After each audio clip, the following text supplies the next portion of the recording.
oversight and investigations will now come to order. Without objection, the chair is authorized to declare a recess of the subcommittee at any time. The subcommittee is meeting today to hear testimony on examining the Trump administration's work combating transnational cartels in Indian country. Under Committee Rule 4F, any oral opening statements at the hearings are limited to the chairman and the ranking members. I therefore ask unanimous consent that all other members' statements be made part of the hearing record if they are submitted to the in accordance with Committee Rule 3.0. Without objection, so ordered. Good afternoon, everybody. I want to thank the witnesses on both our panels, especially those who have traveled here to be far away for testimony before this committee today. Last Congress, this subcommittee held 2 hearings to shine light on the devastating consequences of the Biden's border crisis has had on tribal communities. Because of the Biden-Harris administration's leftist open border policies, international crime cartels infiltrated Indian country. This led to the mass trafficking of not just drugs, but people, including indigenous people, and untold violence. Since March of 2024, transnational criminal organizations, including citizens of Sonora, Mexico, have burglarized trains throughout my home state of Arizona. On March 27, 2025, a vehicle suspected of a train robbery was pulled over by the Wallapai Nation police. But the illegal alien driver attempted to drive off and actually struck the tribal officer with the vehicle. Fortunately, the officer sustained only minor injuries. But who's next? I introduced H.R. 4092, the Protect Rail Act, to make these aliens admissible and deportable for certain crimes related to the theft of goods being transported as interstate commerce. Criminal illegal aliens have no place on tribal lands. During our previous hearing, we heard firsthand testimony from tribal leaders and law enforcement officers about terror these cartels inflict upon their communities. Tribal community leaders spoke at length about establishment of fentanyl trafficking hubs and the presence of cartel thugs on tribal reservations. Worse yet, tribal community leaders shared their heartbreaking fears of cartel agents retaliating directly against them, their families, and their friends, with violence and even murder for just as much as speaking against the cartels operating in Indian country.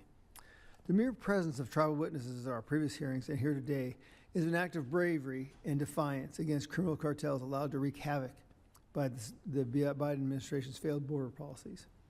Fortunately, from the very first day of his second term, President Trump has stood up and taken concrete steps to end the Biden border madness and eradicate cartels from the tribal communities and the United States.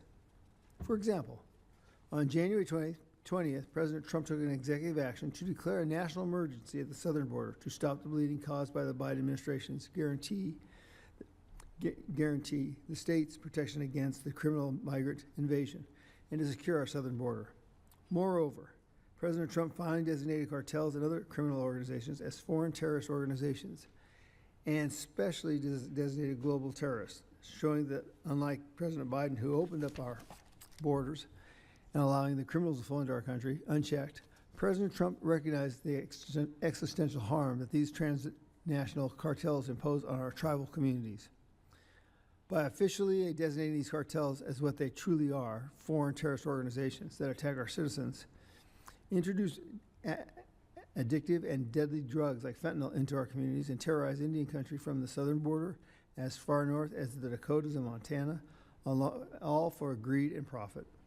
These cartels bring members of our tribal communities under their harmful influence by introducing highly addictive drugs to them for free, sometimes even drugging unknowing victims.